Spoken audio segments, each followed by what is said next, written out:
কিন্তু আজকে সৌভাগ্যবশত এই মাছটা মোটামুটি ভালো, মানে খেয়ে মনে হয় যে না ইলিশ মাছ খেয়েছি।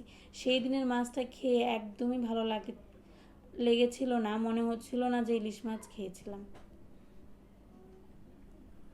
তো এখানে আমি এক এক করে মাছগুলো এখন তেলে ভেজে নেব।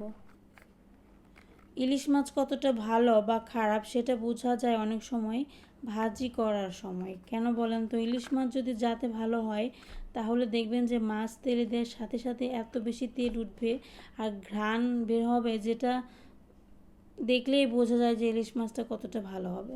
তো মাছের ঘ্রাণ যেমনই হোক, মাছ থেকে তেলও খুব বেশি ওঠেনি আর ঘ্রাণও খুব বেশি কেউ পায়নি, যার কারণে আমরা ভেবে নিয়েছিলাম মাছটা ভালো হবে না। কিন্তু খাওয়ার পর মনে হলো যে খারাপও না, ভালোই ছিল। আসছে না অনেক সময় যে চেহারা দেখে বোঝা যায় না মানুষটা কেমন, ঠিক তেমনই চেহারা দেখে সব কিছু আসলে আইডিয়া করা যায় না। অনেক সময় দেখা যায় যে খাবারটা দেখতে খারাপ হয়, সেই খাবারটা কিন্তু খেতে খারাপ হয় না। এরকম অনেক মানুষ আছে যারা খাওয়ার আগে তরকারির চেহারা দেখে বিচার করে তরকারি ঠিক খেতে কেমন হবে। অনেক সময় দেখা যায় চেহারা যদি খারাপ হয় অনেকেই সেই তরকারিটা খেতেই চায় না, সেটা ভালো মন্দ যেমনই হোক না কেন। এটা হচ্ছে পরের দিন সকালবেলা, আজকে হচ্ছে আমার ভাই বাড়ি থেকে চলে আসলো। তো মা বাবা হচ্ছে আগের দিন রাতের বেলায় চলে গিয়েছিল, আমি আর সেই দিন ব্লগ ভিডিও করিনি। তো আজকে ভাবলাম যে সকালবেলা ভাই বাড়ি থেকে আসছে, আপনাদের সাথে শেয়ার করি আমার গ্রাম থেকে কি কি ভালোবাসা আসলো আর কি।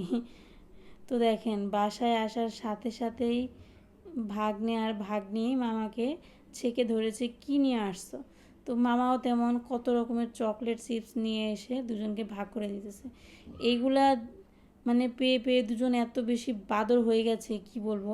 মানে আমার ভাই যখনই বাসায় ঢুকে প্রথমে ওদের একটাই আবদার, আমাদের জন্য কি আনছো। মামা আসছে সেটা বড় কথা না, আগে ওদের জন্য কী আনছে সেটা হচ্ছে বড় কথা। তো দেখি মা কী কী সবজি পাঠাইছে। এখানে হচ্ছে যে পেঁয়াজ, মার ক্ষেতের পেঁয়াজ খুব বেশি বড় হয়নি আর পেঁয়াজ খুব বেশি হয়নি, অল্প পরিমাণে হয়েছে। ওইখান থেকেই আমার জন্য কিছু পাঠাইছে।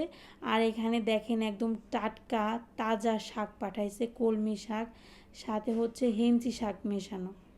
মা আমাকে ফোন করে বলে দিয়েছে এই শাক দিয়ে ছোট মাছের চচ্চড়ি রান্না করে খাওয়ার জন্য, রসুন দিয়ে, তাহলে নাকি খেতে ভালো লাগবে।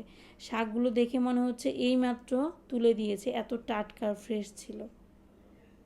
সাথে অল্প পরিমাণে মিষ্টি কুমড়ার ডুগা দিয়েছি আর অল্প পরিমাণে ডাঁটা দিয়েছি।